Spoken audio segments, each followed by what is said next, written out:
2024. This is the COPC meeting. We always start with a pledge, so if you'd stand and please join me.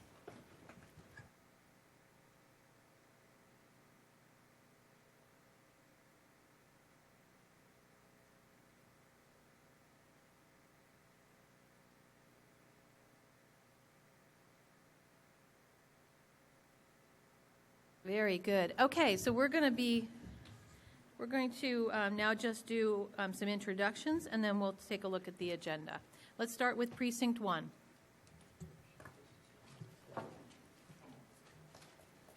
Okay, Precinct 1's not here. Precinct 2. Present. Matt Tavares. Precinct 3. Precinct 3, Dale Weber, where it all began. Precinct 4. Precinct 4, Claire Montanari. Precinct 5. Precinct 5, Mike Leary. Precinct 6. Precinct 6, Bill Arienti. Precinct 7. Dave Golden, Precinct 7. Precinct 8. George McKay, Precinct 8. Precinct 9, Catherine Holmes, that's me. Precinct 10. Precinct 10, Alan Costello. We've got feedback. Precinct 11. Precinct 11, Chris Merrill. Precinct 12. Precinct 12, Pat Adelman. Precinct 13. Precinct 13, Susan Wentworth. Precinct 14. Precinct 14, Tom Begley. Precinct 15. Precinct 15, where it continues to be, Wrestling Brewster.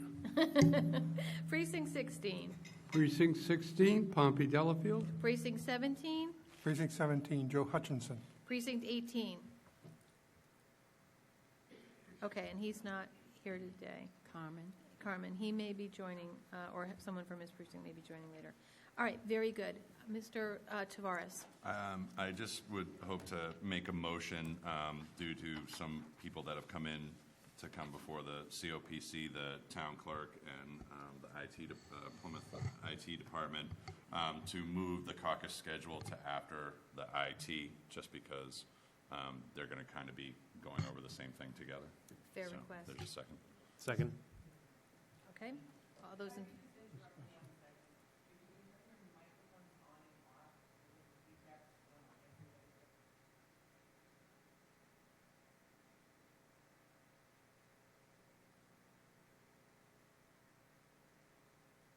Any discussion? Seeing none, let's call for a vote. Precinct 1. Precinct 2. Yes. Precinct 3. Yes. Precinct 4. Yes. Precinct 5. Yes. Precinct 6. Yes. Precinct 7. Yes. Precinct 8. Hey, yes. Precinct 9 says yes. Precinct 10. Precinct 10, yes. Precinct 11. Yes. Precinct 12. Yes. Thank you, Pat. Precinct 13. Yes. Precinct 14. Yes. Precinct 15. Yes. Precinct 16. Yes. Precinct 17. Yes. Precinct 18. Still not here. Very good. Just to remind everybody at home, the reason why we have to go through the roll count is because we do have a hybrid situation. So anytime we do a vote, we have to go through precinct by precinct so that we record it correctly. All right, very good. The motion carries. So we're going to be moving that. I've asked the town clerk to come in and talk to us. Not only do we have our spring town meeting coming up, but we also have elections. We are moving toward a presidential election as well. So, Kelly, if you wouldn't mind coming before us, I've asked her to kind of talk through with the town meeting election, because we always have new members. We've had some people that have passed away. We have people filling in for them. So, some of those people, I think, have to get reelected. So there's going to be all kinds of conversations, and you're open to ask her anything since she's here. But she does have a commitment tonight, so we put her right in the front of the agenda. Thank you for the invitation to update you this evening, and thank you for putting me first on the agenda. So I did CC the COPC members, I believe it was last week. I had sent out an email to around 64 town meeting members that they were either up for renomination or that they needed to get nomination papers because they are filling a vacancy. Out of the 54 that 23, I'm happy to report, have already signed renomination papers, so we're well on our way of collecting those before the deadline on March 22nd. 2 out of the 10 have taken out papers that to now be elected to their position, where where they were appointed to fill a vacancy. So, again, that deadline is March 22nd for renominations and March 29th for the signatures, and I will be planning on sending out notification on that as we approach that date on March 22nd. But if you're talking to your precinct members, you might want to remind them to stop in the town clerk's office.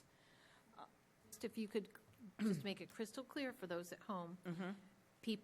when do people need to get signatures that are town meeting members? They need, if they're not a current town meeting member, or if they have been appointed within the last 12 months to fill a vacancy. Great. Outside of that, they just have to come down and sign a paper. Exactly. Very good. And that deadline is March 22nd. However, so if an existing town meeting member doesn't get there by March 22nd, they can still run, they just have to collect 10 signatures. Perfect. And Thank they you have for a that. week to do that. Thank you for that clarity. Okay. So again, the town election is going to be on May 18th. And currently, we have one candidate for select board, 4 candidates for school committee have taken out papers, 1 candidate for redevelopment authority, 1 candidate for planning board, and 1 candidate for housing authority. Most have returned papers, but no one that have taken out papers for the school committee have returned. So right now, it looks like there's not going to be a lot of contested races. So on that note, I did want thank you again for this opportunity. I did want to bring up the fact that I'm sure everybody received their postcards for the vote by mail that the Secretary of the Commonwealth sent out mid-January. That being said, the town clerk's office, as of today, has processed 8,741 requests for the Super Tuesday, March 5th. So we will get most of those out by tomorrow. We'll have a good 8,000 out in the mail as of tomorrow. Out of the 8,741 requests that we got, 7,697, so 7,700 people, requested all elections. So that means those 7,700 voters will be getting a ballot for May 18th. I just want to point out, in May of 2023, when we had 6 people running for select board in a charter question, we had 7,500 people vote. We already have requests higher than who showed up for that election. And just as a follow-up, the referendum we had in January, it was 7,199. So I think the May election is going to be very interesting. I think it's going to bring a lot of attention to the local elections happening because that many people have requested the postcards and the ballots. That's excellent. And I think maybe we thank George McKay for all of his work on getting the vote out.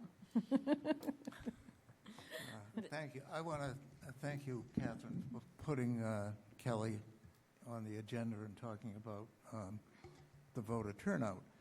As you know, Precinct 8 had started a program to try and increase voter turnout based on what we thought was the poor turnout in the 2023 May election.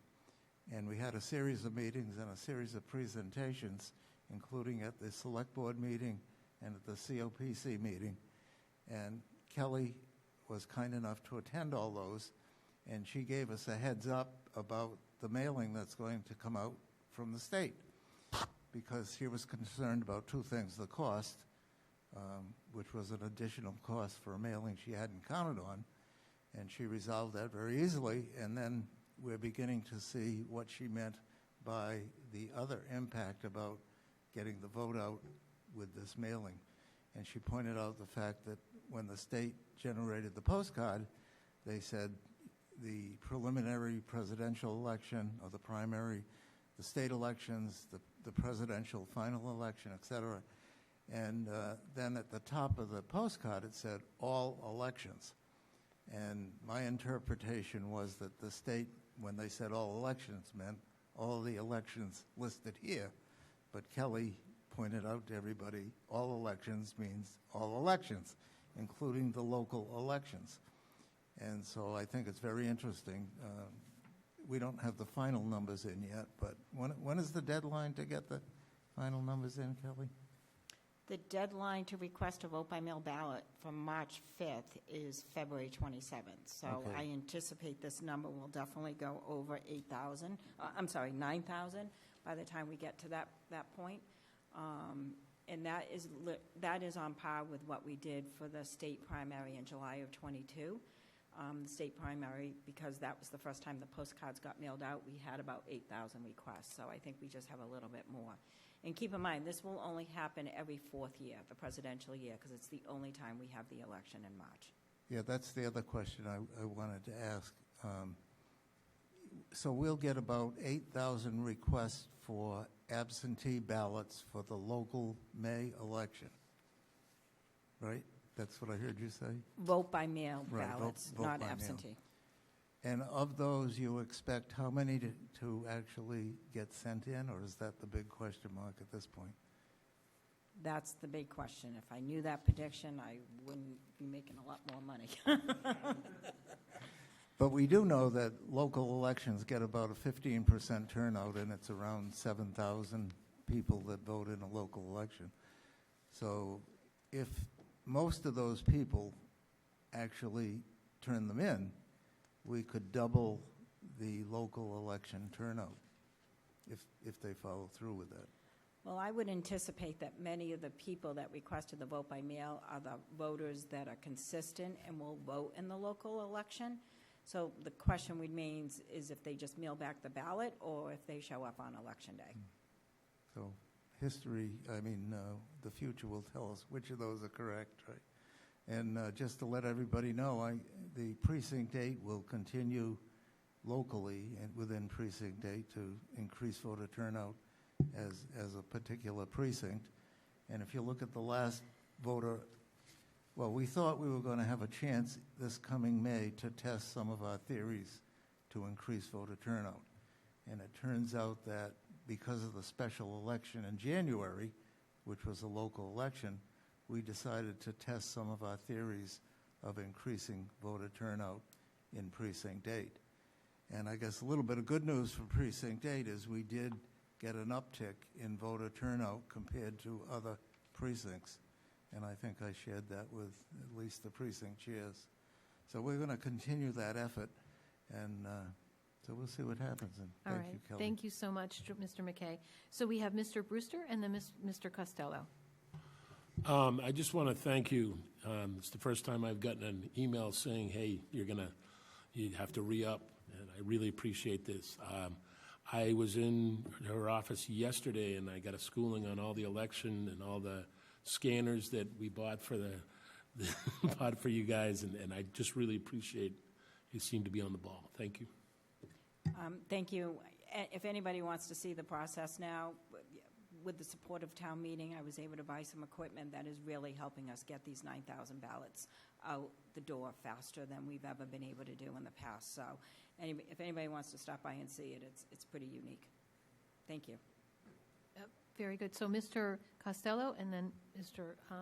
Delafield. Yeah, thank you very much for the presentation. I wanted to actually piggyback on something Mr. McKay said. You had 7,100 requests for the January 13th special election. Is that correct? Something in that neighborhood? The total votes were 7,199, and I want to say around 1926, 46. It was definitely 1,900, either voted by mail or early in person. I know 813 people came in person to vote the 4 days before the election. But how many requests for mail-in ballots? About 1,100. Oh, I'm sorry. I thought you said 7,100. No, that was the total That was votes, total vote? including Okay. Election Day. Okay, so is there any way for you to monitor of the 1,100, how many actually voted? Is there any way I for you do to tell have it? that. I just haven't looked it up yet. I went right into the March, but I can get you that figure. No, it's unimportant. I just wanted to Yeah. see, so based on the 9,000 you might be sending out for the March 5th election, or all elections, I just wanted to see if there was any way we could I track would just that. caution you on trying to make that comparison, because in order to receive that ballot for January, they had to be proactive, and they asked for it to be mailed, so more than likely they returned it. For this for the May election, because they just checked off all elections, they're not really realizing that they requested the local ballot. All right, very good, thank you. Thank you. Oh, it's going to be interesting to see what happens. Yes, Precinct 11. Thank you. Just a quick question in regards to Precinct 11. I know that changed from the airport to Federal Furnace. I know there was some residents within Precinct 11 that were confused where they had to vote. So would there be another reminder sent in the mail for upcoming elections for that reminder to vote at Federal Furnace? We can think about that and talk about that. There is a cost to send that postcard. If you weren't aware, I hope you were aware, every household in Precinct 11 received a postcard to notify them. And I am planning on still having the signs at the airport, so as the voters are pulling in, they should see it and be able to go over to Federal Furnace. Doing the mailing, we'd have to look at what the budget looks like to do another mailing. But thank you, that's a good point. Okay, very good. Mr. Delafield. Yeah, I just want to thank you and make sure people know, last time I talked about the difficulty of voting if you're overseas in some areas, and I just want to thank you that you very promptly answered that question to one of the constituents in my area, and I recommend for anyone who is in that position to get in touch with you. There are ways to vote online if you are sure that your mail is not reliable. Thank Very you. good. Is there anything else that you'd like to share with us? Well, since you moved the agenda item, I can at least talk about the first part of Sure. the IT when it comes to the posting of meetings and Zoom accounts. Yep, no problem. So IT Director Joe is bringing up the slide that we're going to be talking about. Thank you, Joe, for coming tonight. So we know that we've been postings for meetings, whether it's board committees or the precincts, have been coming through the town clerk's office. It's been great sending emails to you as you guys post them, and I send it back letting you know that you're all set. So Joe and I figured there's been some confusion when it comes to hybrid, in-person, virtual, completely virtual. So Joe and I have been talking the last couple months, and this is what we've come up with, has best practices for hybrid meetings. And this is definitely a document that we will be sharing with you by email that you can use. It's the best practice, or what we're asking anyone that has a meeting, a caucus meeting, is to get a town Zoom account by emailing the help desk. This allows them to set up a Zoom account under your email. It doesn't have to be a town email. We can use a Gmail or whatever, and we can set it up, and that gives you control over the Zoom, especially if there's Zoom bombing.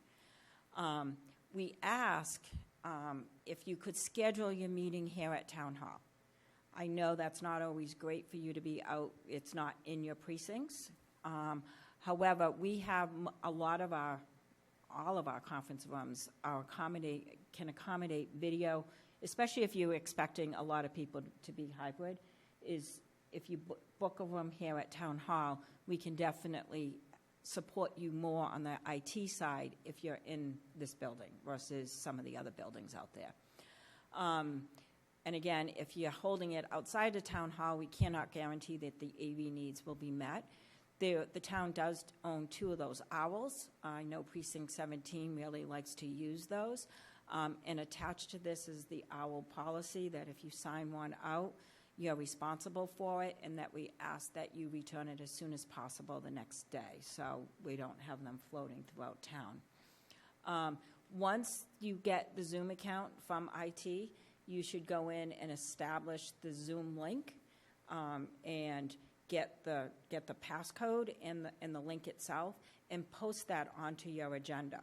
And when you post it, I'm going to give you a little secret. At the end of it, if you just hit the space bar, it becomes a link. So if it doesn't show up on your agenda, has a link, like when you post it onto your Word document, if you just hit that space bar, it becomes a link, and it allows anyone that wants to get into the meeting just to click, when they're on the website, just click on that link.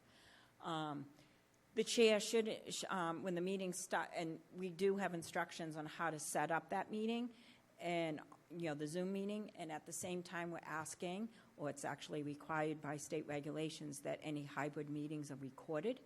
And if you record it in the cloud, then Joe has access to it. So the next day, if I get a request for someone to view a video, which is part of the regulations, as an FYI, with COVID, if anybody was going to do any hybrid meetings or virtual meetings, that was one of the regulations, is that you needed to record the meeting in case someone couldn't attend.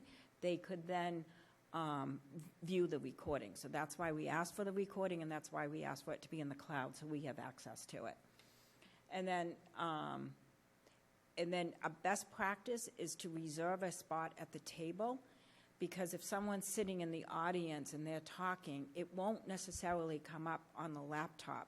So if you reserve a spot similar to this podium, we, especially with PAC TV, we have to come up here and speak so we can be heard clearly. So we recommend that you have a spot near the laptop that's controlling the Zoom account to have that.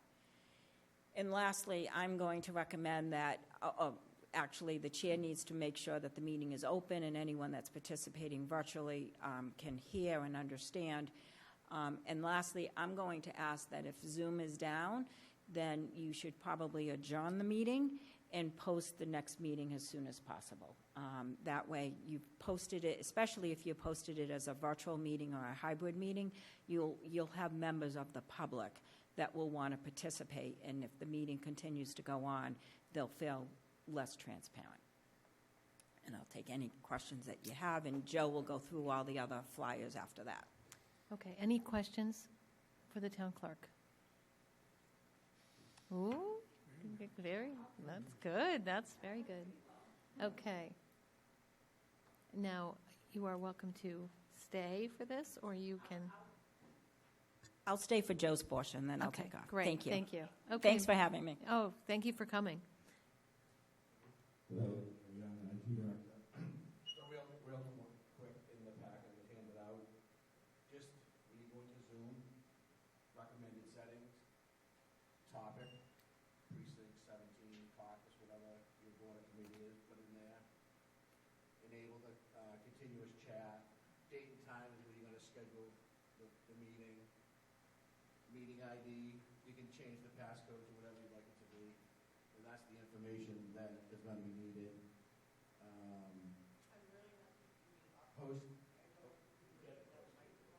Post on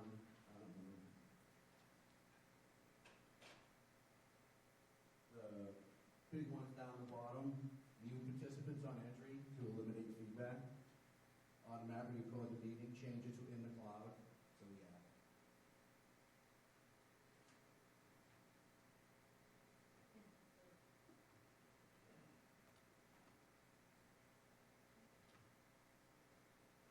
Also in the packet, we created an owl use policy, simply having people sign it out. Is everybody familiar with the owls? You might just give a brief overview. Yeah, the owl looks like this. Connects to your USB to your laptop. There's a power cord, so you need power in the room you're going to have using it on. And it acts as the microphone, the speaker, and the camera. And it doesn't work. This device will not work in this room. Too big.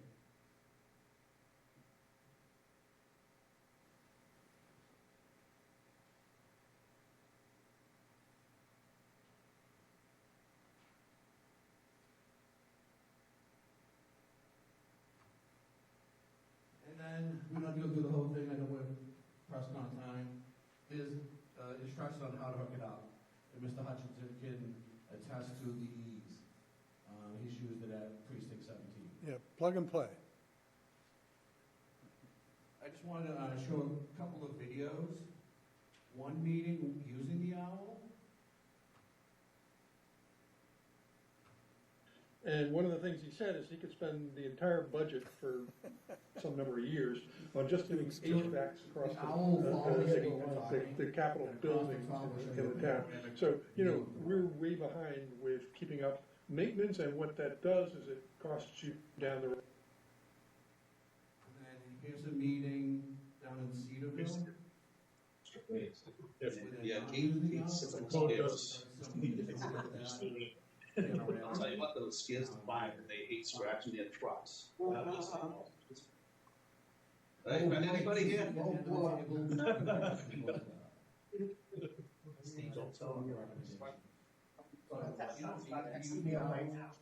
Next year, But I think when we went to your caucus meeting as an example, yeah, it was really tough. So that I think it's a really important recommendation he's making, is that when you are doing a hybrid meeting, when you have people that are speaking in the audience, you actually have to move them. You have to use your laptop as almost like a speaker, because you cannot hear anybody that's talking that's in the audience. So when you're doing your caucuses, I know that can be really challenging, but Pat had a huge caucus. There was a lot of people there, and there were a lot of people online. And the people online, because all the people kept talking in the audience and even the speakers stayed in the audience, nobody online could hear anything that was going on. So it's super important that you manage that when you're planning your caucuses. Go ahead, Joe. I'm sorry to step on you. That's pretty much it. Any questions, we're here to help. I spent time with Mr. Hutchinson. We had issues down in the Cedarville Community Room that reported to us. We since rectified that situation. So as these municipal buildings are used for these meetings and issues arise, just give us a call on the help desk, send us an email, and we'll do our best to resolve it. Ms. Adelman, go right ahead. And then Mr. Weber. Does that OWL work with any computer, Mac or hybrid? Or... As long as it has a USB-C or A connection, yes. Thank you. Mr. Weber. Thank you, Dale Weber, Precinct 3. I guess I'll ask the question, why are we doing this now? We've been through COVID. We've had virtual. We've had debate. We've had virtual, hybrid. Is this...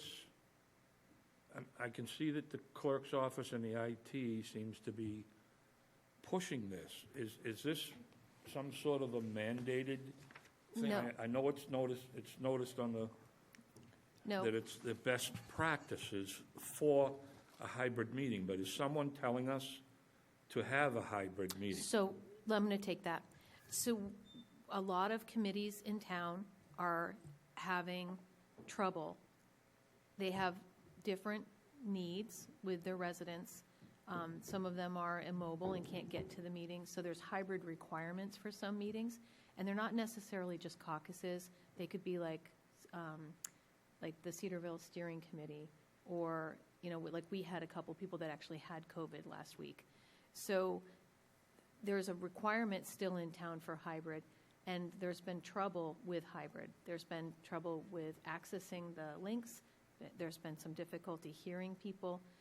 So the people that need the hybrid component, what we're trying to do is make it easier for them so that the residents don't get frustrated. Mr. Hutchinson had a very, very big meeting. There's a lot going on in Red Brook with the article that's coming before them. They had 25 people on a Zoom link because they have a lot of residents that live in Florida, as an example. And they couldn't get access to the hybrid link. So thankfully you don't know about all the drama, and this is trying to help everybody to make sure that when they do have to use it, that they know how to use it, and it's not a problem. Mr. Brewster, and then Pompey. Well, can I follow up? Oh, sorry, yes, Mr. Weber. I just wanted to follow up to what you just said. I heard you say there is a requirement in town to have hybrid. No, That's what I was going to say. no, there's no requirement. So there's no requirement for hybrid, but if you do have a Zoom component, there are requirements for that Zoom component. So if you have a Zoom component, it has to be through the town's Zoom account so that it can be recorded and the Zoom has possession of that. So you don't have to have Zoom, but if you do have Zoom, there are requirements. And to, just so that we're clear, I didn't misspeak, because in Cedarville, that group has voted that all meetings need to have a hybrid component. So we voted on it, and that's what we do. So every committee's different. Okay? And so Mr. Delafield, and then Mr. Hutchinson, and then Mr. Arianti. Yeah, I just wanted to follow up on that too with you, in that in 16, we have a member of the town meeting who does not like to come out for various different reasons. She's elderly and she doesn't like to get out. We have tried several times to have a hybrid meeting, and they've been very unsuccessful. So I'm delighted to have this presentation. I thank you, because it's very necessary in Precinct 16 that we do a hybrid. Okay. Mr. Hutchinson? So it boils down to unique needs of precincts. So I have one of our town meeting members who dials in from Florida. And I also have a hearing impaired constituent, and the computer assisted speech text generation is quite helpful. And so she can sit at home and see a hybrid meeting and actually participate. Yes, go right ahead. Okay, first, thank you for coming and explaining this. And second, because I am so technologically illiterate, I probably am going to forget all of this by the time I get home. So I'm asking if you're going to be in your office next week, one day, that I could come up and we could go through this whole thing. And thank you. Very good. Did I get everybody? Okay. Thank you so very much for coming. I really appreciate it. Thank you for taking time out of your night. Have fun. Okay. We're going to move right along.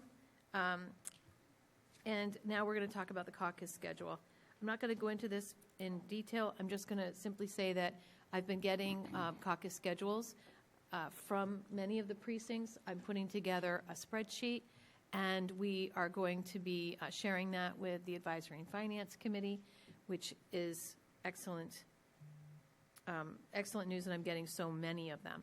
I also want to let you know that the books are going to be mailed on the 15th of March.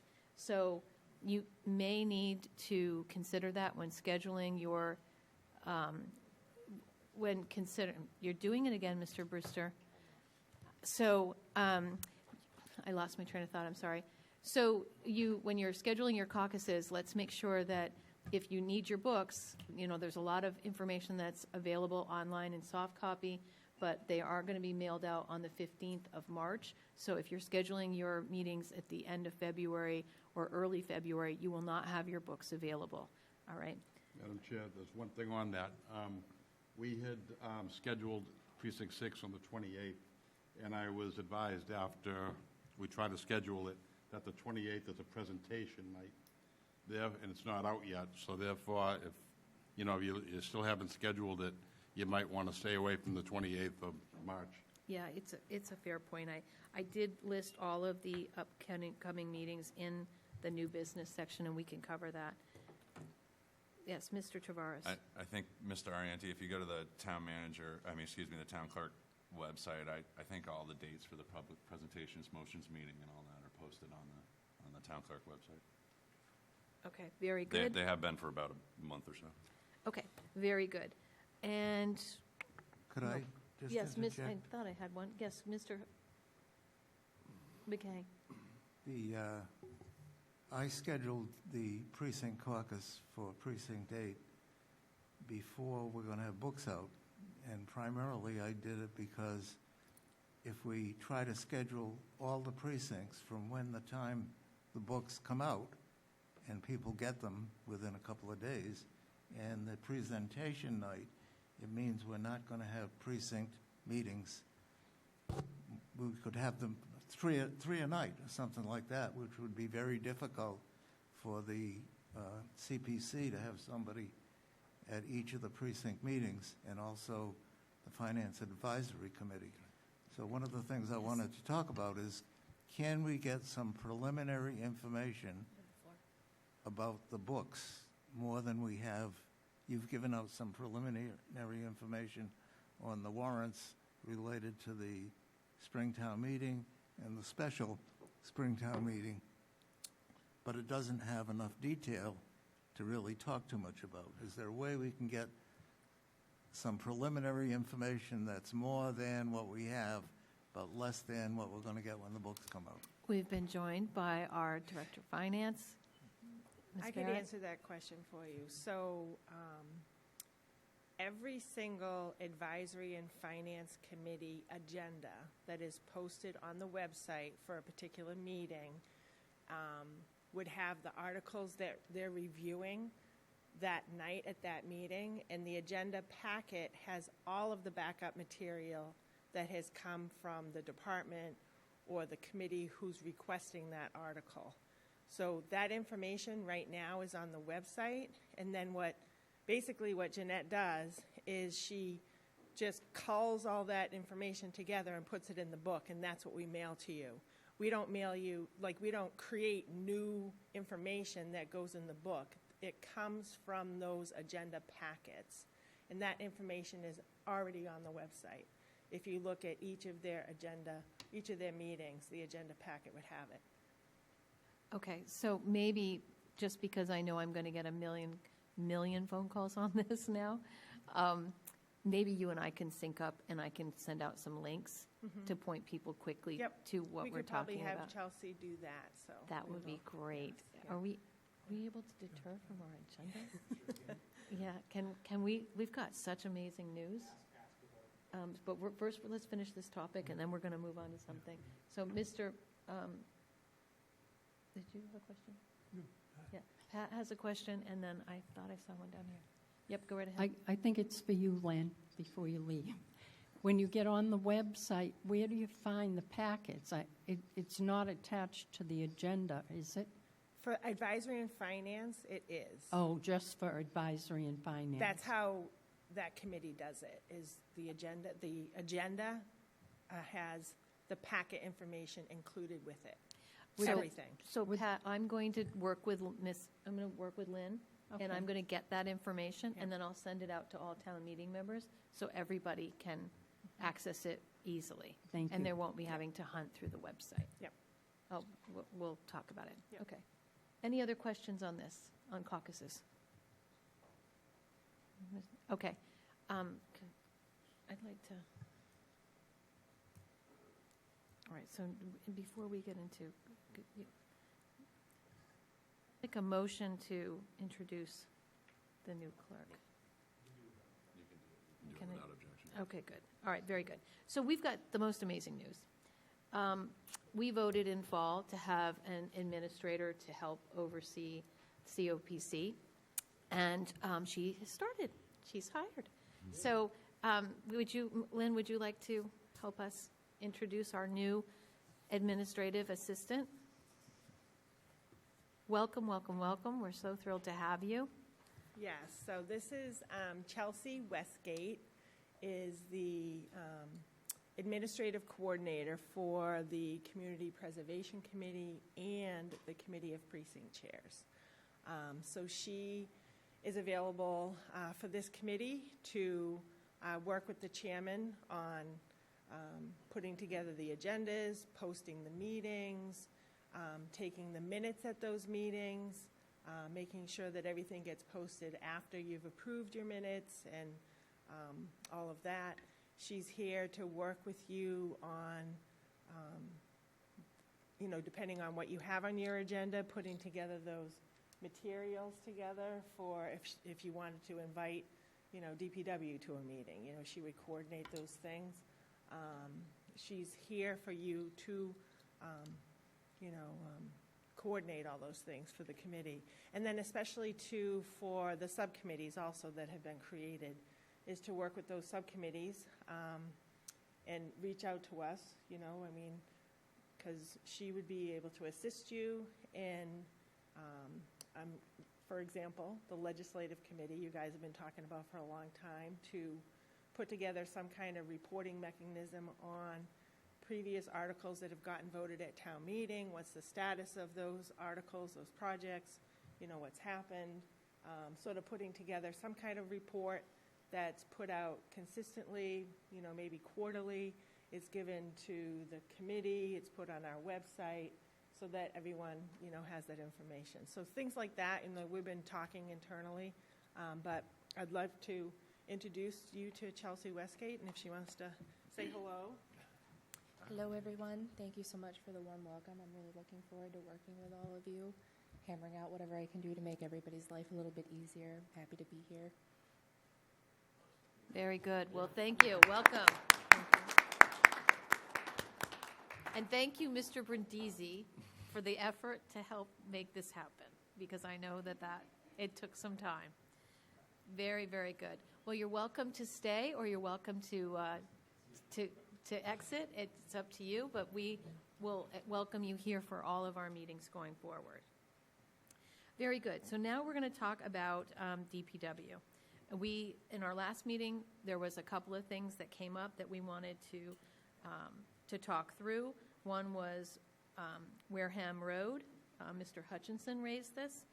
There's a traffic light that I think we need to make sure is moving forward. And then Carmen, who's actually not here this evening, there was some talk around the discharge, the water discharge. So, Mr. Coyle, welcome. Good evening. Thank you for having me here this evening. And also with me is James Downey. James is the Assistant DPW Director. And many of you may already know James. He's been with the town for about 17 years now, previously as the town engineer. And I've been here just about 6 months now, so trying to get up to speed on all the projects. And I thought maybe I could first start out by having about a half a dozen projects that I could give you an update. And then if there's any questions on those projects or other projects, either myself or James will hopefully be able to answer those questions. So the few of the projects that are what I would consider the major projects in town, the first one that you're all well aware of is the Water Street Sewer Interceptor. So Northern Construction has been actively working since early to mid-January on the project. They have driven about 300 feet of sheeting, and they have completed the first segment that they're currently now installing the 30-inch sewer interceptor. So that 300 feet of sheeting would be what I'll consider phase one of this year's project. And they just started digging down about 20 feet today to install the 30-inch sewer main. We anticipate that that'll take at least 2 weeks to get that 300-foot section installed. It's actually more time to prep the area for the installation than the actual installation of the pipe. The installation of the pipe is usually what takes less time. It's driving the sheeting and drilling the wells to dewater that take longer. Once that section is completed, we'll be backfilling as we go, and then we will begin the next 300-foot section, driving the sheeting, installing the pipe, and then there'll be about 175 feet remaining at the end. The completion date is June 30th, although we are hoping that it will be completed sooner than that, but that is contractually their completion date. So that's Water Street. I can move on to the others, and you can ask questions after if you like. Bartlett Road Bridge, I was actually out there this afternoon. The culvert has been installed. I think things are moving along smoothly. It's basically a bridge structure, although it is by definition a culvert. The culvert has been in place with the water now flowing through the culvert structure.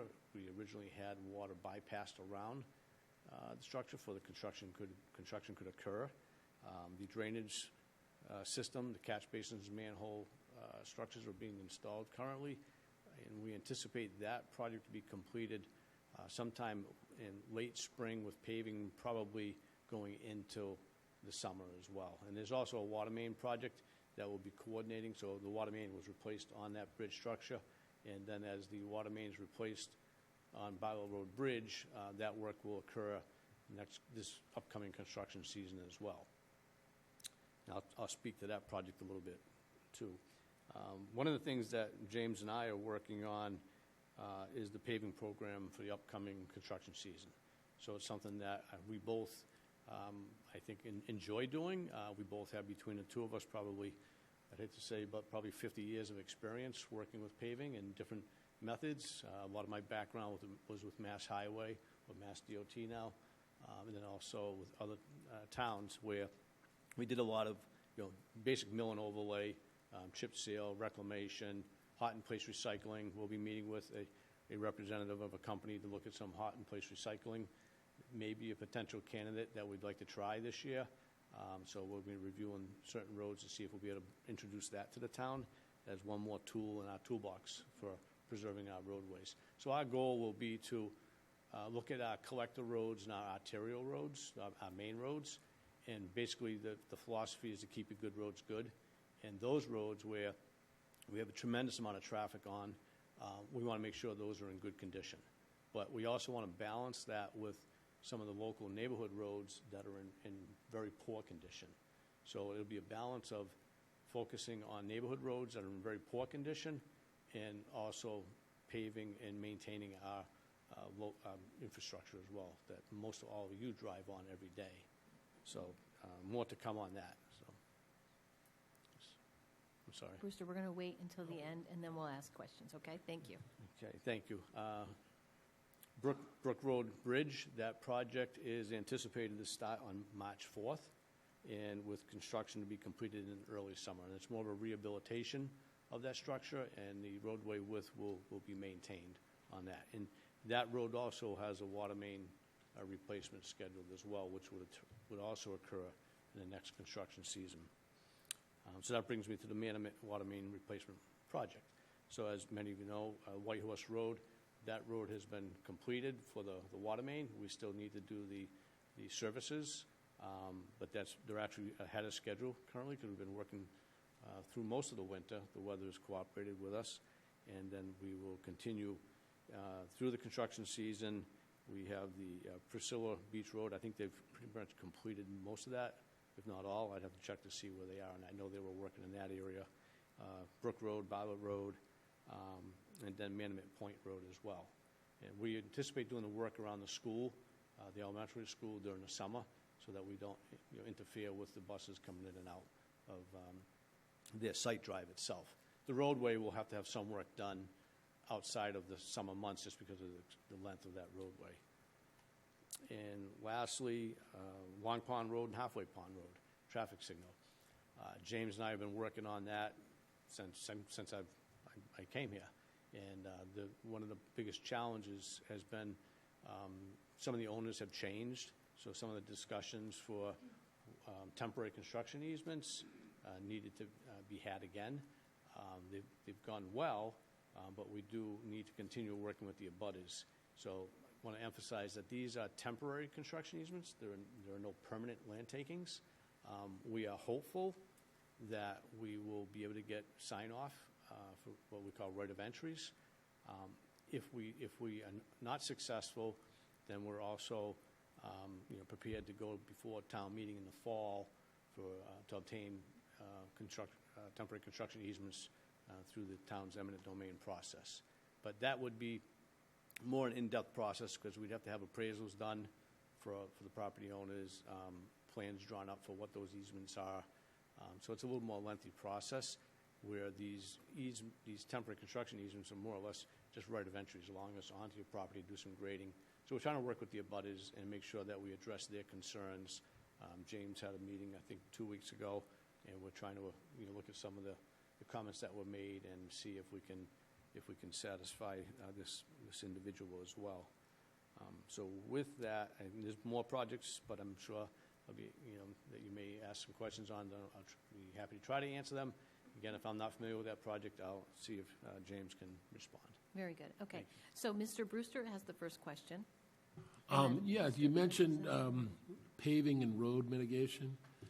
Can you talk about how you prioritize that? Because I know there's a lot of accepted roads that they've been waiting a long time to get fixed. The accepted town roads? Yeah. Sure. So again, what we're looking at is we have the beta report that has been done, but we're using that as a guide. Okay, so they have identified some of your major roads, Long Pond Road, for example. I think there's some areas that need to be addressed, but we will actually physically drive out there and look at the roads. James has been here for 17 years, very familiar with them. In the past 6 months, I've been driving the town, and especially during snowstorms, and getting a sense of the condition of the roadways. So the beta report will just be for us as a guide.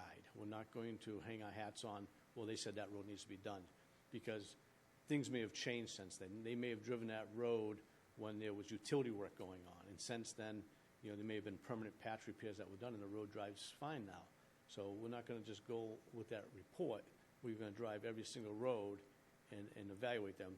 In the neighborhood roads that were categorized as poor, we can go and drive those as well, and then assess those roads. So it's not going to be just depending on a report that was generated. It's going to be drive out, look at the roads, and make sure what we're doing makes a lot of sense. Yeah, go ahead. Yeah, just I know that there's a lot of residents who are deeply concerned about roads. And so what I'm hearing is you're going to be looking at the roads, and with the budget that you have, looking at, fixing the worst roads, working to the better roads, and reassessing what you need, right? Right, so we'll be looking at those, reassessing what we need for funding. Is that what you're referring to? Reassessing the roads. You said that you weren't going to go by the beta report. Oh, beta, but yes. you're gonna do some assessing on your own. Absolutely. To say, this road really needs some more. This should be prioritized. Yeah. So again, we'll drive every main road. You look at roads that if they were paved within the past 5 years, we know we don't have to look at those roads. Roads that are, they're 15, 20 years old, we know that those roads are probably getting to a point where we need to pave.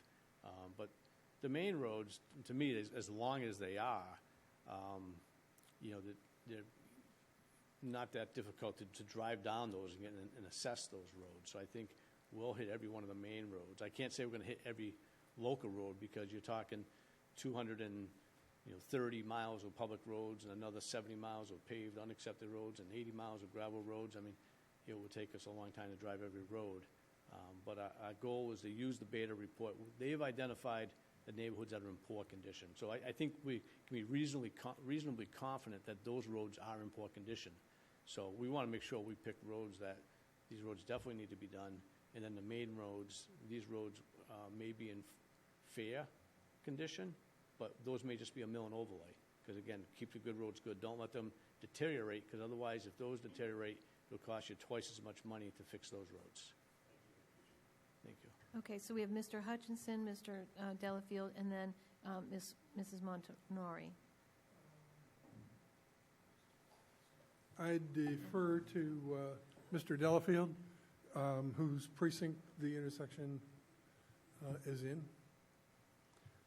Thank you, Joe. Yeah, no, if you're passing on to me, I want to stress, I think I've been involved with that project since, I believe, 2016, and I get so many objections from people in my district that this is their number one priority, and they're still hearing the same story, easements, this, that, delays.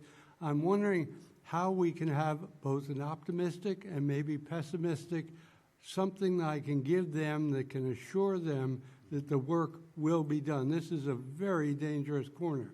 I travel it all the time. It's very dangerous, and it's got to be done. I don't care what action we take, and I'm glad to hear that you're saying maybe through town meeting, right. If nothing else, we can solve it that way, because we've got to solve that problem. But in the meantime, if there's any way to get both an optimistic and maybe a less optimistic thing that you can give me so that I can answer the questions that I get every day. Sure. And as I say, I've been working on this since, I think, 2016. So people are really beginning to wonder whether the town's actually going to ever accomplish this. And I am too. Sure, I'll be So happy thank to do you. that. So, If I could follow Please. up, because it's sort of what I was going to ask for as well, which is a timeline, and it can be optimistic. Sure. But what would be useful, I think, for both Pompey and the intersection is actually in 16, but it backs up from 17. So we're both kind of in the middle of it, and it would be helpful to have milestones, if you can give me some milestones. You mentioned town meeting in the fall, and what might your expectations be then, and what might we be able to look for in terms of follow-ons and just a time frame in which this whole project is going to be completed. And as I say, sure. Optimistic is great, just so we have something to talk to people about. So optimistically would be we get sign off for the right of entries within the next, say, the next month. Okay, if we were able to do that, then construction could happen this construction season. Now, again, the construction is being funded by Makepeace, not by the town. But, it's my understanding is once we secure the right of entries, that they are going to go in and start the construction. So optimistically, I would say this summer would be optimistically it would start. Chances are that project is one construction season, so it's not likely that even if they started this summer, that it would be completed by the end of the winter. It's chances are they'd still have work that would have to be done next spring. So that's optimistic, start this summer, completion late next spring, I would say early summer. So less optimistic, but a plan B that we want to take is that if we do not get the signatures that we need, we are prepared, and we've already been discussing this with the consultant, Vanas Associates, to prepare the plans for the necessary temporary construction easements. And then if we don't get sign-off, we would then move forward with the temporary construction easements, have an appraiser go out and do an appraisal of what the value of those temporary easements are, which typically they're not significant because they're only temporary. And then we would go to town meeting to secure those temporary construction easements and get them voted on. So then at that point, limited work would probably be done, because if you're in, let's say October, as we all know, construction season is winding down. But it would give the contractor could order some of the signal equipment. They may start and get some work done before winter, and may request to do some work during the winter, depending on how the weather cooperates. But then again, that would be, so least optimistic would be we get the easements in the fall, construction doesn't start till next spring, and takes that entire construction season to complete next year. So that would be 2025 construction season. Thank you. Thank you. Claire? Whoops, okay. I think we're on the same intersection, Halfway Pond. Claire, you need to speak into your microphone, please. Thank you. Can you hear me now? We're on the same intersection, Halfway Pond and Long Pond Road? Yes. It sounds to me as if there's going to be quite a bit more construction and alignment. It's not just simply putting up a traffic light. Can you give us a little idea of how many lanes there might be, going which way, also on both streets, the Long Pond Road and the Halfway Pond Road? Sure. I'll start with Halfway Pond Road. That's going to have, and James can correct me if I'm wrong, because it's been a while since I looked at the plan, but that would have a through in a left lane heading towards Long Pond Road, and then a right turn lane onto Long Pond Road. Just the two approach lanes? Okay. And then on Long Pond Road, heading south, I believe it's a through lane and then a right turn lane onto Halfway Pond Road. Okay. And on the opposite direction, James, is there a left turn lane coming in? There is a left turn lane and then a through lane. So it's quite a So bit. there will be widening, absolutely, yeah. That's why the problem with the lane That's why the taking. easements, and the edge of the road is within a few feet of the property line. Okay. So it's definitely, a need for that, for the grading to occur on private property. But Hear you. it's- Thank you. Thank you. Mr. Costello, and then Pat Alderman. Thank you, sir. I apologize. This is my first interaction with you. I don't know your name, sir. I'm sorry, I thought I said Bill Coyle. Bill Doyle? Coyle. Coyle, I'm C-O-Y-L-E. sorry. Mr. Coyle, very nice to meet you. And thank you for the presentation. I want to switch gears just a little bit. You've been in this position, what, 6 months, you said? 6 Plus or minus? Yes. I want to talk about the facilities management department. We've had a few starts and stops. Today, under your leadership, where is that department? What does it consist of for management? What does it consist of for boots on the ground, each and every person or each and every employee? Sure. So since I began, we had Gary Gulski. Gary was the acting operations manager. He's been doing an excellent job, so he became permanent, I think sometime around October. And then we were hiring for a facilities manager. And in the beginning of December, we hired Carl Anderson. as our facilities manager. We've had several meetings to go over what our priorities are. There's a lot of information to go through in terms of reports that have been completed. You know, one of the big ones that jumps out at me is Memorial Hall because it requires a lot of work. But there's also many other town buildings that require, you know, work on the roof, just so that, you know, may have leaky roofs, so that we're going in and repairing those. But some they may need more costly repairs. So Carl, what he is doing is meeting with each division head or department head, in some cases, touring their buildings, and he's just starting now to do that. So he'll be touring their buildings and asking them what are their priorities, because there were some 10-year plans that were developed that may not necessarily be what the priority is of the department head looking at them. So someone else may have done an evaluation saying, well, we need new floor tiles. And when you go there and you look at it, so floor tiles are pretty good, but your roof is leaking. So, you know, we want to prioritize the maintenance for the repairs and the funding that is available on what is needed first. So Kyle has jumped into that. He has a lot of work. There's obviously, as you know, there's a lot of town buildings. But in addition to Kyle and Gary, we have 3 craftsmen or facilities employees that every day are out working on different projects that we have in town.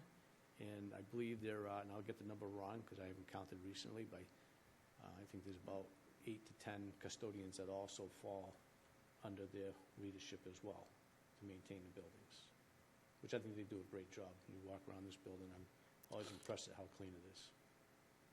So to hold you to that tonight, there's 2 management and 11 staff? I'd have to double check the custodial number, but I think it's 8 or 9. And is there a dedicated HVAC or electrician at this time?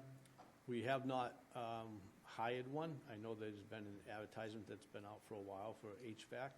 I believe there's one candidate who has applied recently, but we'll have to see if that individual meets the qualifications. But we've had difficulty filling positions, as I think everybody does. Yeah. So, but we're working on it. All right, thank you very much. Good luck. Thank you. Pat, and then Mr. Weber. Excuse my ignorance, but what is a construction season? I'm sorry. So typically from April 1st to November 15th. Mr. Weber? Thank you. Bill, I'm hoping that you or James could give an update to the Precinct 3 traffic study progress. Sure. As everybody in this room voted to support that, there was a suggested completion of Phase 1 design given early on as 9 months. That has since passed. And could you give us an update as to where we are on that? Sure. Thank you. I know James has been very involved in that, more so than I have, so he's probably in a better position to update you on that. So I'll let James provide that update. Okay, hello everyone. James Downey, Assistant DPW Director. Dale, as far as the traffic study, we do have GPI on board for that. They've done a lot of work in putting together some information. We've met with them a few times as well with the police and fire department. We're at the point where they've put together some recommendations, and we would like to go over those with them and then present that to the police again throughout town. And then we're looking to schedule for the public hearing. So I would imagine we're probably about a month or so out before we meet with the public. And then once we meet with the public, probably need about another month or so to add to their report the information we collect from the public, and then they'll be able to finalize the report. So we're probably a good 2 to 3 months to complete, but maybe ready to meet with the public in about a month or so from now. Thank you, James. Just a follow-up is that what I worry about, and you've told me something tonight, you've told this committee something tonight that I heard a couple months ago, and we had a meeting. Mr. Sirico and I, Vice Chairman from Precinct 3 and myself, we met with you and GPI, and Bill Coyle also was at that meeting. What I worry about, and correct me if I'm wrong, and don't hesitate to put me in my place, but what I'm concerned about here is the change that we see in the town and within the DPW has already taken you out of the engineering department and situated you into the DPW office. Are we going to lose any connectivity there? Has someone assumed the role that you had assumed in engineering? And if so, will that person be brought up to speed and take over and hit the ground running, or are you still going to be bird dogging this project? So to try to answer that, so right now the engineering department is down staff. So when I first came on board with the town, I was the transportation engineer. So most of my time here, say 15, 16 years, was as a transportation engineer. And then when the town engineering position opened up, and they weren't able to fill it on the street, I stepped up and became acting town engineer. Both of those positions are still advertised and they haven't been filled. And then when the assistant DPW director's position opened up, I decided to put in for that. In regards to the traffic study, it wouldn't be our intention to let the study not get completed. So if by some chance we do hire an engineer to take one of my prior roles, they would be brought up to speed. But I do anticipate that I would probably be heavily involved into the completion either way. So if we don't, if we're not able to fill those roles, I'll probably have that as part of my continuing obligations. And if we do bring somebody else in, I would probably still be heavily involved with bringing them up to speed and participating myself. And then I'd also just like to say that even when the study is complete, I foresee that the study should probably be used a lot during implementation. And then again, as the assistant DPW director, as well as being from the engineering department, I would probably remain heavily involved with trying to come up with a game plan for implementation. Thank you very much. Pat Haldeman? Thank you, Mr. Downey, for that explanation. I think it answers the next question I had for you, which was about Fall Town Meeting 2022, Article 5, about implementing the reduced speed limit in dense areas.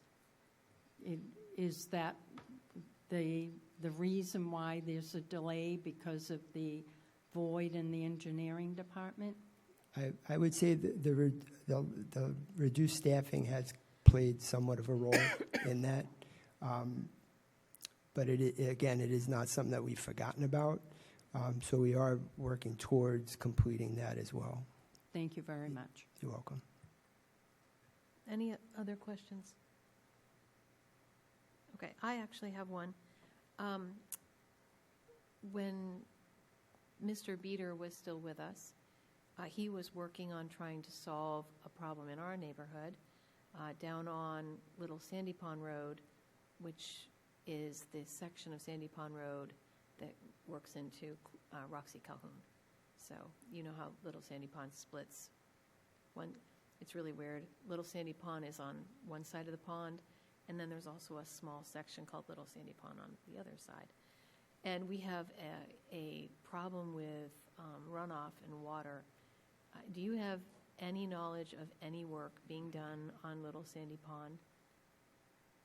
I'm wondering if it got lost in the shift, because he was trying to add that to one of the accepted roads for Plymouth, and then we were going to be working with him to do I guess he was going to propose like a drainage system, and it was going to be an endeavor. Okay. But So somebody in the office may be working on that. I guess what I could do is I could follow up with you and then talk with the engineering department to see where that stands. yeah, I don't want to put you on I'm not looking for an answer tonight, but Yeah. if you knew it, great. Let's take it offline. But I appreciate it if someone could, because my neighbors they met Mr. Beater in the road when he came to evaluate it, and they were Okay. quite fired up about it. Okay. So, very good. Thank you. Yep. All right, so we're going to move on. Thank you so much, Mr. Coyle, and both of you for joining us this evening. Really great. Hopefully everyone appreciated that. It's a very great conversation. We're going to move right on. Mr. Costello, tell me all the good things happening with the Legislative Oversight Committee.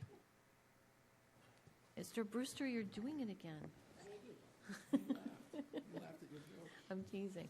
I'm sorry, but I'm assuming you're asking about the legislative oversight? I already did, yeah. I'm sorry, yes. Nobody could hear me. Yes, as a update to the Legislative Oversight Committee, since this committee last met, we've actually had 2 meetings.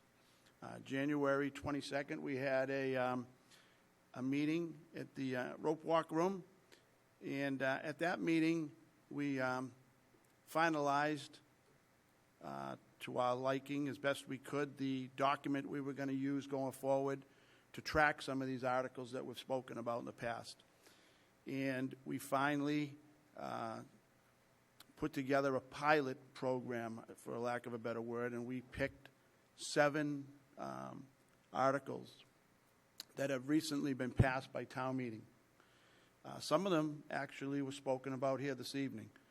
Brook Road Bridge, Bartlett Road Bridge. The Precinct 3 traffic study was high on the list.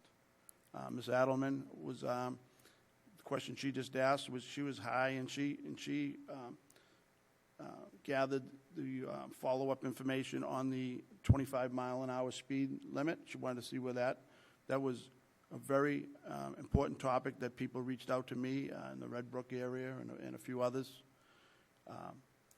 We actually had the administrative assistant. We wanted to check how that was going along through the process. And so we were a little bit privy to the information that we had a new assistant that was hired through the process. We met her tonight. So I think that that meeting was very productive, paid some dividends. Our hope was to come back at our next meeting, which would have been this Monday past. And we had the meeting at the Rope Walk Room. But unfortunately, as we heard earlier tonight, we had a situation with the Zoom. And the Zoom didn't, we couldn't get it, I couldn't get it to work. So we, even before these guidelines came out, opted to postpone the meeting because we had people calling in on my phone. I wasn't able to bring them into the meeting. And we've rescheduled our meeting to the 26th, which is 2 Monday nights from now, second Monday night, where at that time we will take the information that each of us gather. We voluntarily picked 1 or 2 of these pilot articles, and we've tracked down some information. We're going to fill in the form as best we can, and when we meet on the 26th, we'll have 6 or 7 articles that we're starting to track, and during that meeting, we'll issue another 6 or 7. So my hope would be that we'll have 12, 14 articles starting to be tracked. And I found it a little bit interesting tonight that it seems like the town is sort of doing the same thing alongside of us. We're sort of running a parallel program. I think the town has taken from our lead, this committee's lead, and trying to do some of this legislative oversight on their own. The finance director has made up her own document and is following these things on the financial side.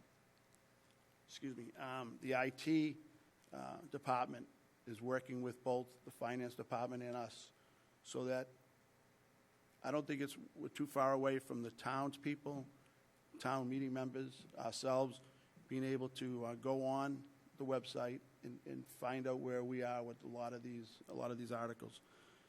And I would ask that, because I think this was the whole goal of this committee, that we make, or the chair, make some time on our first meeting after town meeting, and maybe the subcommittee, if it's to your liking, can do a presentation on the dozen articles that we've since put in the system.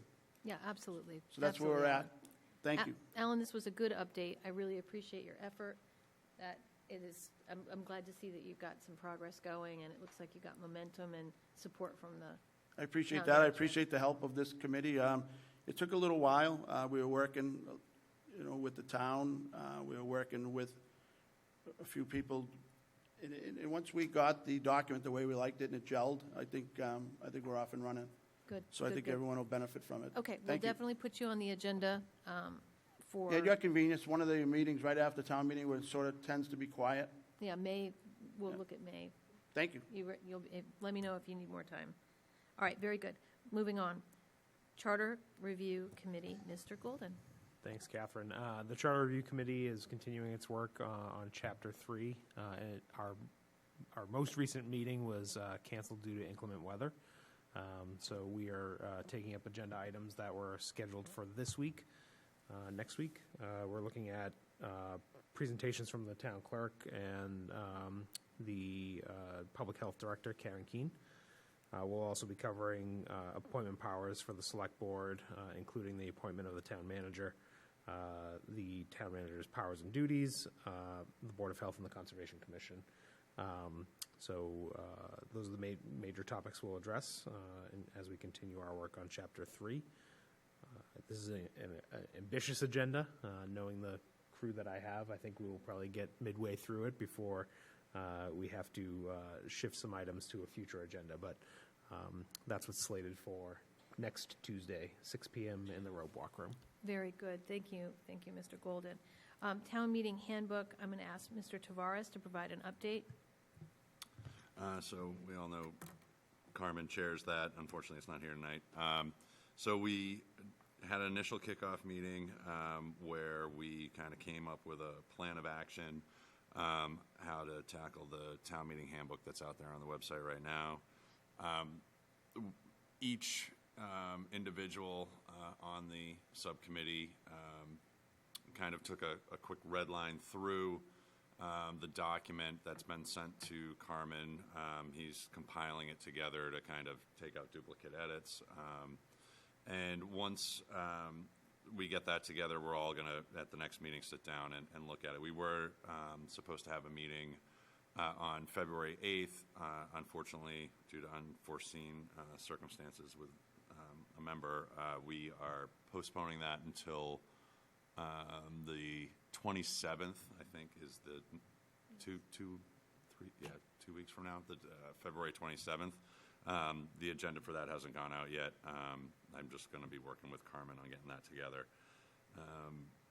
But the next step will be looking at all of our edits and then kind of figuring out things that we're missing and passing it along. And the goal is to basically, we have there's an aggressive goal and then kind of probably the more pessimistic goal, as I've heard them this evening.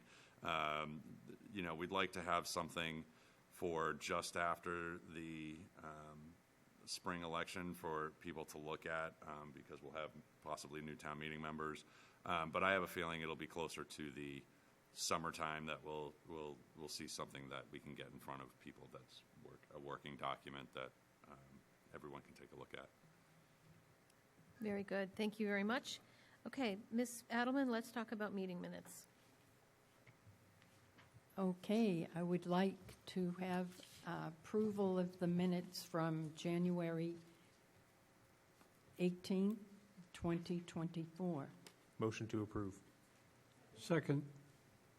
All right. Precinct 1. She is Oh, actually. not present. Oh, she was online. Abstain. Was she? Yep, no, I'm here. Oh, there she is. Abstain. Abstain. Precinct 2, Yes. Precinct 3, Yes. 4, Yes. 5, Abstain.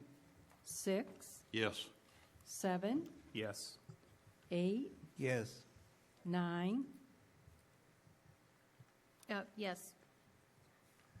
10, Precinct 10, yes. 11, Abstain. 12, yes. 13, Yes. 14, Abstain. 15, Yes. 16, Yes. 17, Yes. and 18 is not present. Thank you very much. Very good. Okay. So we're going to now talk about old business. Does anyone have any items for old business? Mr. Brewster?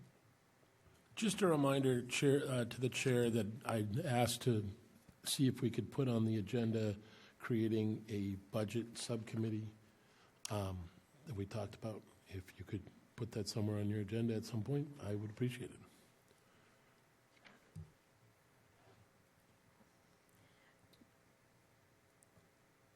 Mr. Brewster, question for you on that.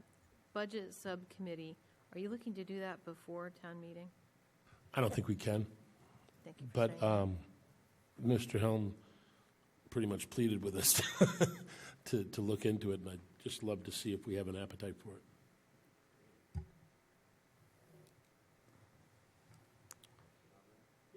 So what's the budget committee's review? Is that something they coincide with FinCom, or is that totally different? Right.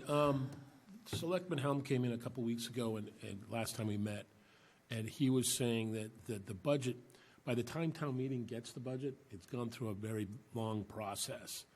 And something that I'd like to see is that we as a committee have a subcommittee that is involved in the budget from beginning to end, so that they can, so it's not a surprise when we're finding out that it's a 6.9% increase, that, the committee would come to us and say, hey, we're looking at, raising the levy, and we're looking at this, and so that we can inform our town meeting members better. Mr. Tavares?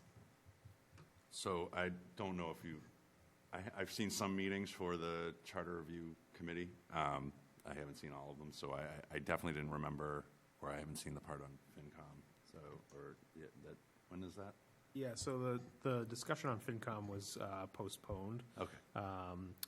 Due to some members who want to be present Sure. and having been out of town. Can I push a little bit of a suggestion towards your way about Absolutely. having representation from either the committee of precinct chairs or the town meeting on FinCom? Because I think creating another subcommittee, there's so many committees in this town right now, but I agree with that. I agree with what Mr. Helm says. It's every town meeting's member to look at the budget. I'd also like to remind Mr. Helm that he sets the budget that we have to look at. But that being said, maybe we can kill two birds with one stone. I don't know, or if that looks, it's a tough one because FinCom's advisory to town meetings, so I understand that piece to it. But just a suggestion. Okay. Mr. Golden, can you take that back? Yeah, I can bring that to the committee. Great, thank you very much. I think I saw another question. Well, Ms. Adelman? I don't know if this is the time for discussion, but I think we have an advisory and finance committee. Mr. Brewster, are you looking for something more than that? I think we're stretched out with all the committees that the committee of precinct chairs have. My fear is that I went to the town manager and I went to a bunch of selectmen and I said, I'm hearing some exorbitant increases, and I'm finding out it's 6.9 before we get the school budget. And I think it would behoove us, I know a lot of town meeting members who pay attention throughout the year, but I also know a lot of town meeting members who, when they get the book and they're looking at that budget, when we go through Article 9, which is usually about $3 to $4 million in the budget, there's no discussion. And either everybody understands those $3.9 million, or they're like, I guess this is a good idea. So my proposal is that if we had some, either, a member of COPC that was on FinCom or, liaison of FinCom could come back to us and say, hey, because by the time the budget gets to town meeting, it's too late. If we could have some interaction before town meeting, I'd love that, and that's what my constituents are asking for. So may I? Ms. Adelman and then Mr. Golden. Mr. Canty. So you're not asking for the budget review just for town meeting. You want this committee to look at the budget all throughout the year? I'd like something to happen. I'd like, so, I don't have to go to, the town manager and the select board and say, hey, I heard that this is, because they've already voted on it at that point. But, Mr. Canty, maybe, if you wouldn't mind, maybe you could provide some timeline as to when Advisory and Finance, since you were the chair for so many years, if you could. Yes, so the budget process begins in the fall of the prior year, so that's when the administration on the town and school side begins looking at what they're going to be proposing in their budget. Then there are public hearings before the select board and the school committee, sometimes one, sometimes more than one, often in December up through early January. Those are all public meetings where members of the public are encouraged to attend either physically or virtually and to participate in either method. Then the budget is turned over to the Advisory and Finance Committee in early to mid-January. That process begins the subcommittee meetings, which are all public meetings, often with a Zoom or hybrid component, sometimes an entirely Zoom-based meeting. Those are posted. Members of the public are encouraged to attend. Members of the public can include, of course, town meeting members or chairs of precincts. So we always encouraged folks to attend. Attendance was low by members of the public. I saw Mr. Costello at a few over the years. Mr. Merrill was at some, but he was on the FinCom at the time. Otherwise, attendance was low, but we did have, used to have Pat McCarthy come to the schools reliably like clockwork every year. She still does. So there's already a significant public process at that stage. Then there's an upcoming Advisory and Finance Committee hearing on the budget where this room will be full of department and division heads, full of Advisory and Finance Committee members reading their summation, ideally, of their report into the record and taking a vote of the Advisory and Finance Committee as to what their recommendations are going to be. So I have heard over the years a number of iterations of there's no debate on town meeting floor about the budget, and I wish we could have some mechanism to force people to talk about the budget in more detail on Saturday morning in the beginning of April. But the thing about town meeting itself is the tip of a very large iceberg that has been floating around for several months in the northern Atlantic. So I would encourage folks to not think of town meeting as a Saturday experience, but of a multi-month process that you are welcome, encouraged, and perhaps obligated to participate in throughout the process for any articles that you may be interested in or some that you may have more interest in than you would have realized if you were not involved. So that would be my feedback. Mr. Canty, that is so well said. Mr. Brewster. Thank you. Do you have any feedback? Are you good? Sure. Mr. Golden. Thank you, Kevin.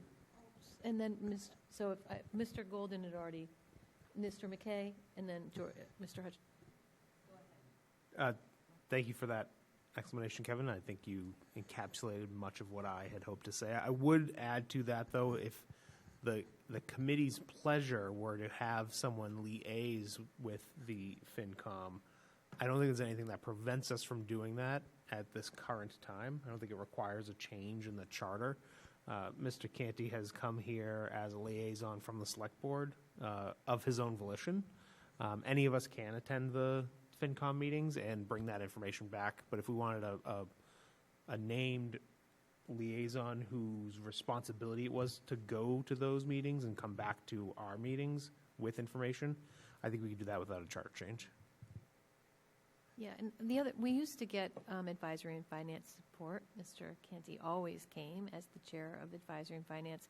I think I will extend an invitation again to the new chair and see if he could also start participating in these meetings again.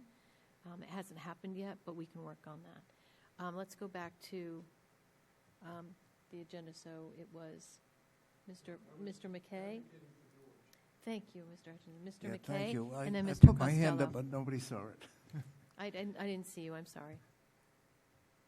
One of the things I just wanted to say, I think earlier in this meeting, if I heard correctly, Catherine and Lynn Barrett made a suggestion or made a promise to us that they would get information out to everyone of what the Finance and Advisory Committee is doing. And if that happens, then I think a lot of the concern that people are having related to this process we're talking about now is taken care of. Did I miss a point there or not? Mr. Brewster, I think that is directed to you. So we get reports from time to time. We're always talking about how we should be bringing information back to the rest of our town meeting members and our constituents. I would think that it would be great to have on a regular basis. Yes, we can all go to those public meetings. They're not well attended, as Mr. Canty said. If we had either a liaison or a group that was their purpose, to go and bring back information, it just seems like we could help the process along if we were better informed on a regular basis. Mr. Brewster, may I ask that you be that representation? and you, because it is not something we need to vote on, but why don't you take that up and be that person for this committee? Yes. It's obvious that this committee doesn't really... Madam Chairman, if I could interject. Mr. McKay still has the table. Go ahead. The question that I asked was directed to you, not to Mr. Brewster, because if I understood what you and Lynn agreed to do, I think it takes care of the concern that Mr. Brewster has. Yeah, but I couldn't answer that without, what I have committed to do is to provide the information to this committee. And then this committee can then look at that information and then make the decision whether it's sufficient. So I will honor the commitment that I made, and I will share the information as I always do.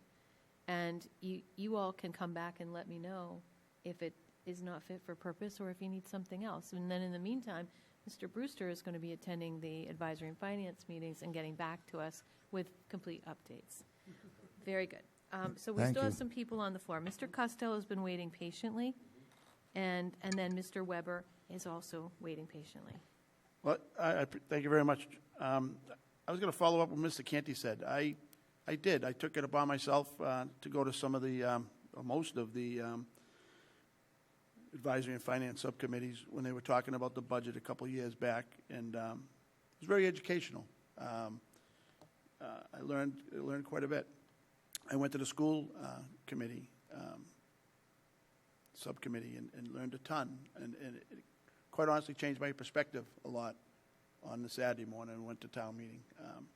Some of the challenges that they were up against. But I guess my point is similar to what I think Mr. Brewster is trying to get across. Even at that stage, there was very little that could be done with the budget. It was sort of baked in at that time.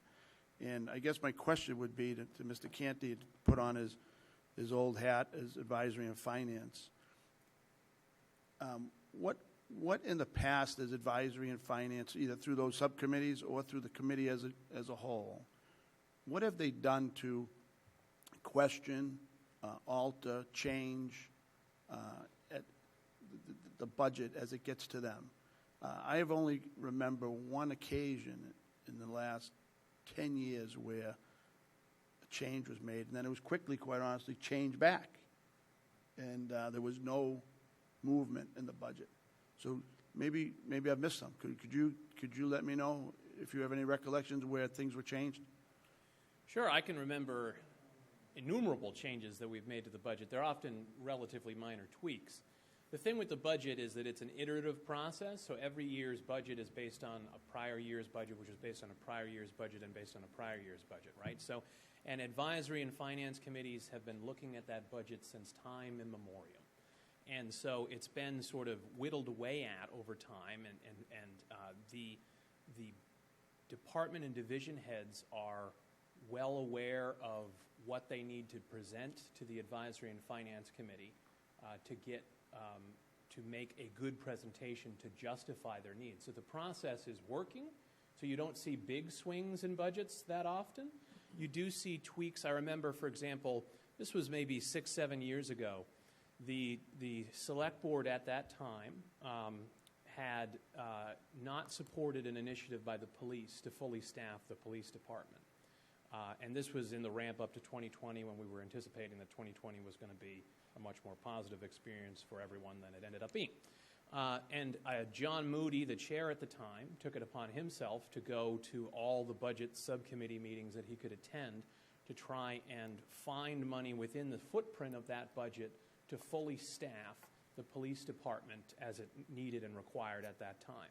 And that was successful, and it amounted to hundreds of thousands of dollars to onboard staff in the police department by taking money away from other departments and divisions, including the police department, which also took some money from somewhere else and put it towards their own salaries. Now, over the years, there's often been, this new initiative to add 3 new positions. Well, let's only add 2, or sometimes the reverse. They want to add 3, but let's add 5 instead of a half measure. Sometimes it's been about particular amounts of materials to buy. They're often, again, like relatively minor things here and there, but the process is inherently iterative. When we looked at the budget book, you would see 2 years ago's actual budget. You would see this year that you're currently in, year-to-date budget versus what was requested. So you'd see the run rate of that budget.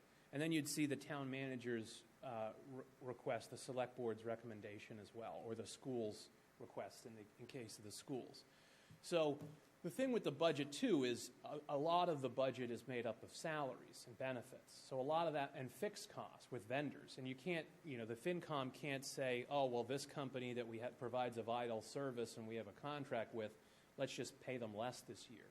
That company's going to say, well, that doesn't work for us, so that's a breach of whatever the contract is, or we're not going to provide that service.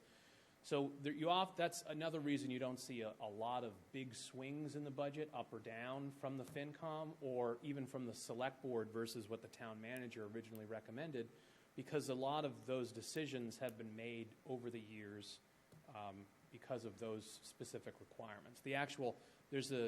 There's a common misconception that because the town's budget is like $300 million, that there must be like $50 million of fat on that thing that you could just easily trim off if somebody had the willpower to do so. That is inaccurate. It's a very lean budget. There's a lot of departments, divisions that have been doing without for many years for a variety of reasons.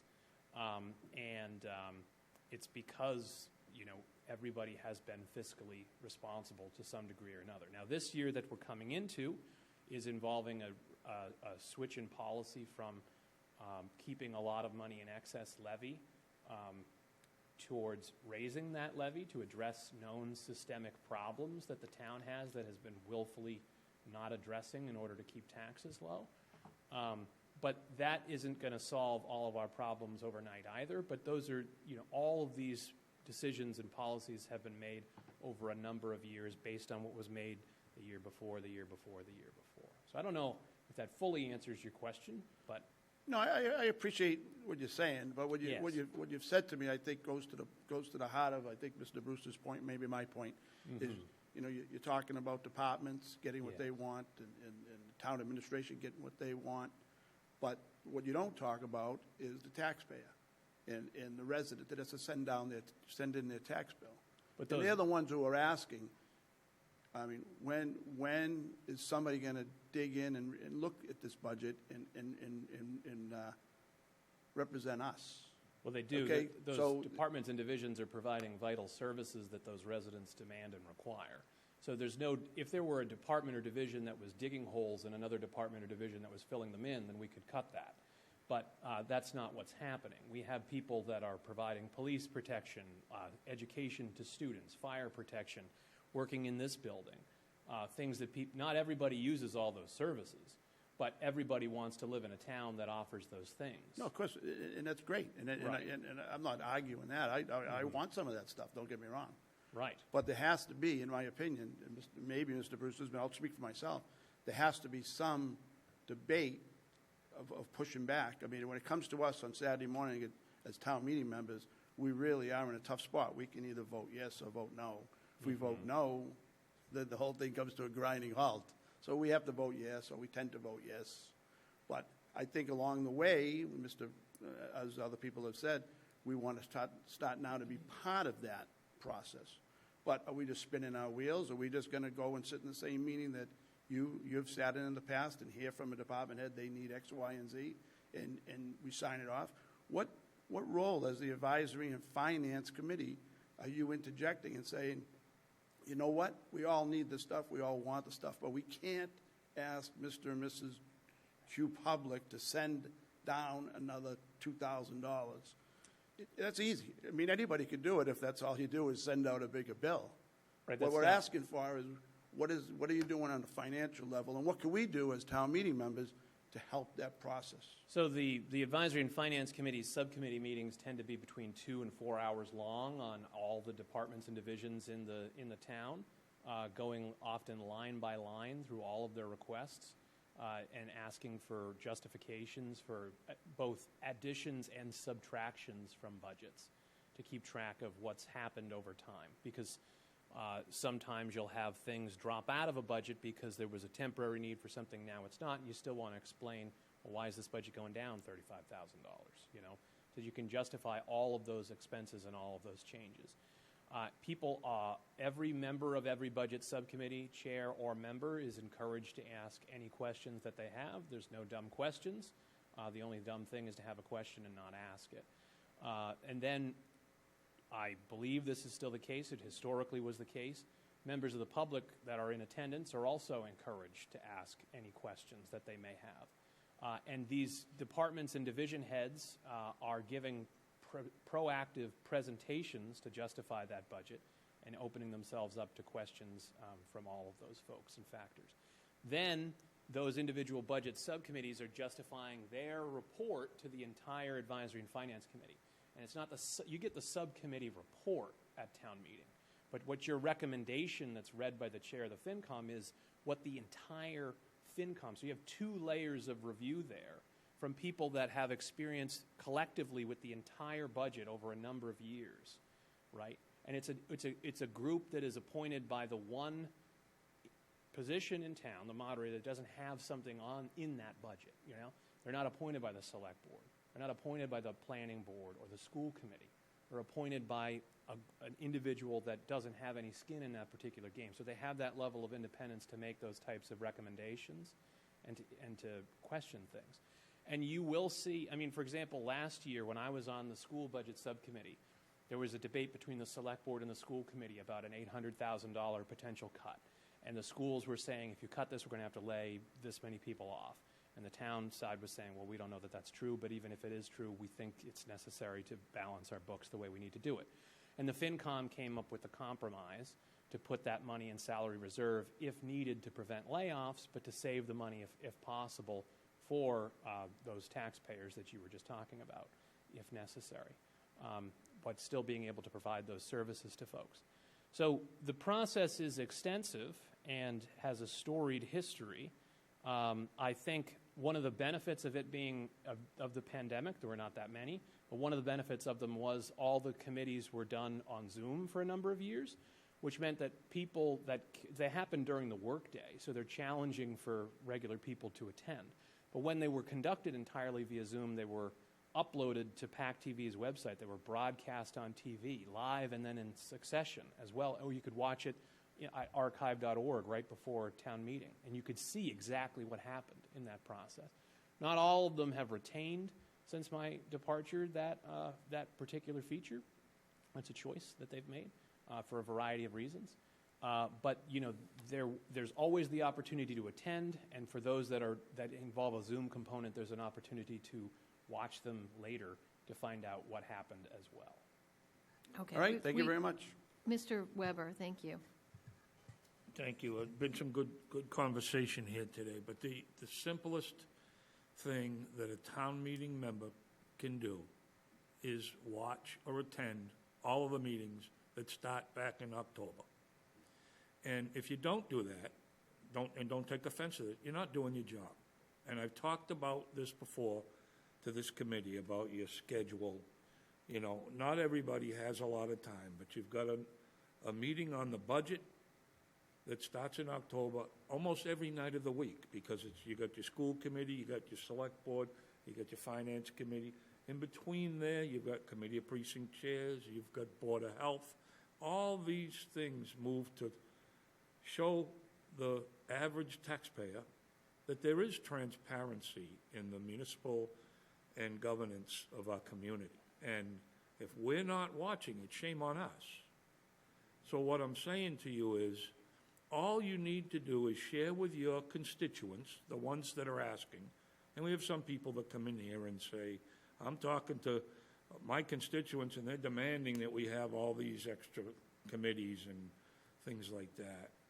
Tell those people to call the secretary of the select board, the secretary of the school committee, the secretary of the finance committee, and put you on a notification list of when their meetings are. And they'll do that. They send that out to you. I get notified of every meeting in town. And if I can, I attend them. And I will tell you that, I think it was you, Alan, that said sometimes you feel like it's gone through the process, and wrestling said we find out about it late, and all of a sudden we heard that there's going to be this major impact. If you attend those meetings and you go to those meetings, I can tell you firsthand that I have testified and lobbied those subcommittees and changed their opinion. And I even forced Mr. Canty to take a vote one night as a chairman, because the vote was so close on the issue that I lobbied that the chairman had to vote to break that tie. And that issue never made it to town meeting because it was defeated by a little taxpayer. And what I'm saying is, all taxpayers in town of Plymouth can do that. Just notify that you want to be notified, and then you make your case in front of that respective town committee. And do our job. That's what it comes down to. That's very good feedback, Mr. Weber. The one thing I will also just add to it is, watching the meetings is very time-consuming, but every one of those committees has meeting minutes, so you can always just read the meeting minutes, which is very helpful. So, very good. We got to move on. We're running behind. Any other old business? Okay. New business. Mr. Costello, you. This won't take long. I apologize. Wow, it's good to have you in the But- room. We're all here all night, man. No, and maybe we'll have to table it, but I was at a meeting on Friday, and I heard that the library, the main library, is owned by a corporation. So I was always under the impression, sorry about that, I was always under the impression it was a town building, and maybe it still is. But does anybody sitting at this table, or maybe we can get the information for a later meeting, what is the breakdown of the library corporation? I will add that to the agenda, and we will cover it in a new meeting, because we're running behind. Okay, And very good. wanna I make sure appreciate, you have I enough appreciate time to at a later time we do that. Thank you very much. Let's do it, yeah, because I want to make sure that we can talk and No, dig no, in- it's fine. and dig Very into good. it. Very good, but good question. Catherine? Yes. It might be a quick answer, Mr. Hutchinson apparently has an answer. a quick answer. It might, I can't speak for the library, but the library can't raise funds for itself. So there's a library foundation, and the foundation is separate from the library itself. There are library employees who are town employees, and they're separate from the volunteers and paid staff of the library foundation. So you've seen advertisements, for example, for the golf tournament, for flower shows. Those are all run by the foundation, which then supplies project money for the library proper. That's the. Okay, thank you. I appreciate it. Maybe I got bad information. I heard the word corporation, and right away I assumed that they had some sort of financial ownership of the building, and that concerned me. So if that's all it is a foundation, then I think we can probably not even worry about this as an agenda item. I'm all set. Thank you. Okay, thank you. I'll make sure, and I'll send you a note. I'm going to add it to the agenda, and we will pick it up, okay, if there's anything further. All right, upcoming meetings, I put them on the agenda. I know you all read the agenda, but I'm going to read them out to you. As I said to you earlier, town meeting books are going to be shipped on March 15th. If you're not me, then please mute your lines. Motion meeting is scheduled for March 27th at 7:45 a.m. So that is a meeting that you can attend. So if you'd like to attend that, you just reach out to Jeanette or Mr. Trifoletti. Town meeting presentation and preview, he's combined those. It's March 28th at 6 p.m. And then COPC, just to remind everybody, we voted in the last session. We're going to be meeting twice in March. We'll be meeting on the 11th and the 21st. I'm going to quickly move into COPC clerk roles and responsibilities. Now that we have the new admin who's going to be starting, Chelsea Westgate, I want to clarify the role for our current clerk, Pat Adelman. We will continue to have a clerk. Our clerk will no longer take meeting minutes when Chelsea comes in.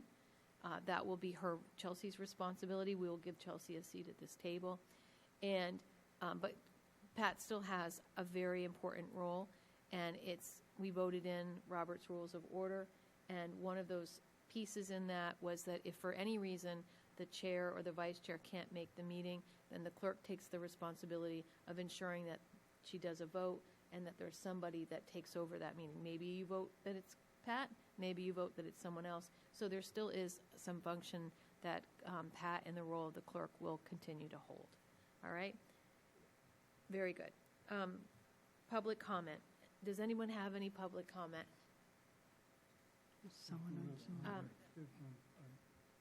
I've got, yes, sir, I can't read your name, but you have the floor, the gentleman online. Danny Bell. You can unmute your line, Mr. Bell. Thanks a lot. Can you guys hear me? Yes, go right ahead. Okay, thanks, Catherine. Yeah, a couple issues. I'll try to keep it down to under 2 minutes even. First off, you guys were talking so much about Zoom tonight.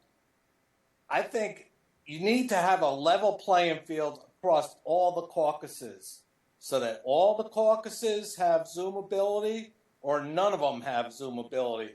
I applaud Pat for bringing the Zoom ability to Precinct 12 because that's where I am, and that's great. But it's really not fair if other caucuses don't have that ability. Secondly, the OWL presentation tonight went unheard. I could not hear the guy at all. He didn't speak into a mic. I have no idea what he said. All I could hear was room sound. Thirdly, I am a former town meeting member. I served one term and left because I really didn't think I could fill the role. Town meeting members need to commit 25 hours a week to doing the job. And that's ridiculous. I mean, it should be 12 hours a week, part-time job type thing. I applaud you guys, you chairs, because you're doing full-time jobs. It's ridiculous. But anyways, as far as that go, also, there was no, I really felt that you needed some sort of ramp-up course to prepare you for even Robert's rules. They suggest some books to read and stuff, but there's no opportunity to ask questions when to read a book.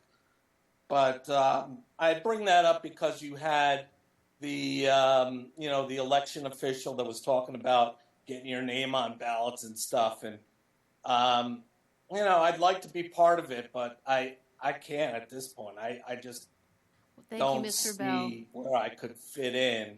Well, I appreciate be you a coming peer. before us this evening.